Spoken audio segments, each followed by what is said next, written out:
ჯერჯერობით დაცვის მხარეს იმ დოკუმენტზე, რომელიც სახელმწიფო ბრალდებამ ექსპერტიზის ეროვნული ბიუროდან რამდენიმე საათის წინ მიიღო განცხადება არ გაუკეთებია. პროცესის შემდგომ უკვე დაცვის მხარე გააკეთებს ოფიციალურ განცხადებას იმ დოკუმენტთან დაკავშირებით, რომელიც ახლა გრიგოლ ლილუაშვილის სისხლის სამართლის საქმეში იქნება ერთ-ერთი მთავარი მტკიცებულება. სახელმწიფო ბრალდება ამბობს, რომ გრიგოლ ლილუაშვილის სისხლის სამართლის საქმეზე მოპოვებულია ახალი მტკიცებულება, რომელიც ნამდვილად დაადასტურებს იმას, რომ გრიგოლ ლილუაშვილი წლების განმავლობაში სისხლის სამართლის საქმეს ჩადიოდა. სახელმწიფო ბრალდებელმა დღეს მედიას უთხრა, რომ საგამოძიებო მოქმედებების დროს ჩატარებული საგამოძიებო მოქმედებების ფარგლებში ანდრია ლილუაშვილის საცხოვრებელი სახლიდან ამოღებული მობილური ტელეფონები, რომელიც გადაგზავნილი იქნა ექსპერტიზის ეროვნულ ბიუროში, დღეს სახელმწიფო ბრალდებას შუალედური დასკვნა გაეგზავნა. პროკურორი ამბობს, რომ შუალედური დასკვნის მიხედვით ექსპერტიზის ეროვნული ბიურო ამბობს, რომ დათვალიერებულია მობილურ ტელეფონში შემავალი ზარები, ასევე ხმოვანი შეტყობინებები და SMS-ები, რომელიც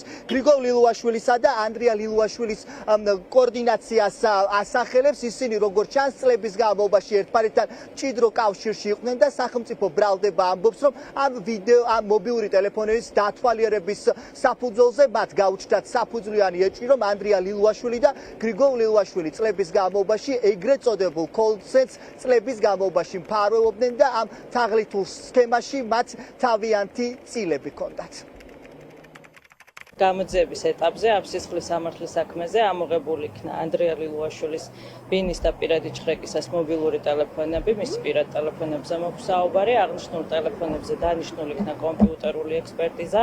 დღეს მდგომარეობით ბრალდების მხარე მიიღო შუალედური დასკვნა კომპიუტერული ექსპერტიზის, რაც ნიშნავს იმას, რომ გარკვეული მიმოწერა, აუდიო საუბრები, ფოტო, ვიდეო მასალა იქნა მიღებული ბრალდების მხარის მიერ ამ ექსპერტიზის ფარგლებში. ერთი რაც შემიძლია გითხრათ არის ის, რომ მნიშვნელოვანი ფაქტორები არის, მათ შორის კონკრეტულ call-center-თან მიმართებით არის მიმოწერები და საქმეში ფიგურანტი პირები, მათ შორის ვინც დაკითხული არის საქმეში და მიაწოდეს სასამართლოს ძალიან მნიშვნელოვანი ინფორმაცია, მათი მონაყოლი ამ მიმოწერიდან ცალსახად დასტურდება. თქვენ ახსენეთ, რომ გრიგოლ და ანდრია ლილუაშვილს შორის მიმოწერა არის ასახული ამ კომპიუტერულ მოწყობილობაში, ხო, მათ შორის. აი, თუ არის საუბარი ეგრეთ წოდებულ call-center-ებზე, ან რაიმე სახის ფულის თაღლითურად დაუფლებაზე.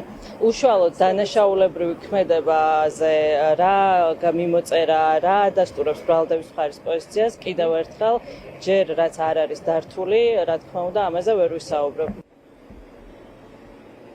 სახელმწიფო უსაფრთხოების სამსახურის ყოფილი უფროსი გრიგოლ ლილუაშვილი ბრალდებას არ ეთანხმება. მას დაკავების პირველი წუთიდან ამ დრომდე არ გაუკეთებია არანაირი სახის ოფიციალური განცხადება. მისი სასამართლო პროცესები არის დახურული, თუმცა პერიოდულად გრიგოლ ლილუაშვილს სურს ამ პროცესების გახსნა, რადგან ამბობს, რომ სახელმწიფო ბრალდებას მის წინააღმდეგ არ აქვს მტკიცებულებები, რომელიც მის ბრალეულობას დაადასტურებს. რა პოზიცია აქვს თავად გრიგოლ ლილუაშვილს იმ ახალ მტკიცებულებებთან დაკავშირებით, რომელსაც სახელმწიფო ბრალდება დღეს წარუდგენს მოსამართლეს, სწორედ პროცესის დასრულების შემდგომ გახდება ცნობილი, თუმცა არ არის გამორიცხული, რომ დღევანდელი პროცესი გადაიდოს, რადგან ჯერჯერობით დაცვის მხარეს არ აქვს ინფორმაცია იმ დოკუმენტებთან დაკავშირებით, რომელიც ბრალდების მხარემ რამდენიმე საათის წინ მოიპოვა ექსპერტიზის ეროვნული ბიუროდან.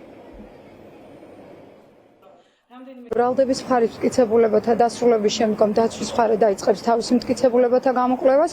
ჩვენს მიერ დასახელებულია ნუსხაში როგორც მოწმეები, ასევე წერილობითი მტკიცებულებები. იმის დამიხედვით თუ რა წარმოადგინა ბრალდების მხარემ, იმის პროპორციულად დაცვის მხარე თავის მტკიცებულებებს წარმოადგენს სასამართლოში, რაც ბუნებრივია მიზნად ისახავს ბატონი გრიგოლ ლილუაშვილის უდანაშაულობის დადასტურებას ბრალდების მხარე. მიუხედავად იმისა, რომ 4 ეპიზოდთან დაკავშირებით ედავება ბატონ გრიგოლ ლილუაშვილს, ამ შემთხვევაში საუბარია დამის აღების ფაქტზე, არც ერთ ეპიზოდში ბატონი გრიგოლ ლილუაშვილის მიმართ რომ დასტურდებოდეს მსგავსი კატეგორიის მტკიცებულება მით უმეტეს პირდაპირი სახის ბრალდების მხარეს არ წარმოუდგენია. ვიმედოვნებ და იმედს ვიტოვებ, რომ სამართლიანი სასამართლოს პირობებში მოხდება სასამართლოს მხრიდან საბოლოო გადაწყვეტილების მიღება, ანუ გამოვა გამომართლებელი განაჩენი. ბატონ გრიგოლსაც ეს მოლოდინი აქვს, რომ გამომართლებელი განაჩენი გამოცხადდება. ბუნებრივია უდანაშაულო ადამიანს, რომლის მიმართაც არანაირი სახის მტკიცებულება არ არსებობს და მით უფრო მას არ ჩაუდენია არანაირი სახის დანაშაული, მოლოდინი იმისა, რომ გამომართლებელი განაჩენი მის მიმართ უნდა დადგეს, არსებობს და აქვს. როგორც ჩვენთვის ხდება ცნობილი, დაცვის მხარემ მოითხოვა პროცესის გადადება, მას შემდეგ რაც სახელმწიფო ბრალდებამ სწორედ ის დოკუმენტაცია წარადგინა დღეს მოსამართლის წინაშე, რომელიც მათ მოიპოვეს ექსპერტიზის ეროვნული ბიუროდან. დაცვის მხარე ითხოვს, რომ ახლა მათთვის მნიშვნელოვანია ამ დოკუმენტაციას გაეცნონ და სწორედ ამის შემდგომ იმსჯელებენ ამ დოკუმენტების დართვასთან დაკავშირებით. გრიგოლ ლიუაშვილის პროცესი ხვალ საქალაქო სასამართლოში 3 საათზე განახლდება.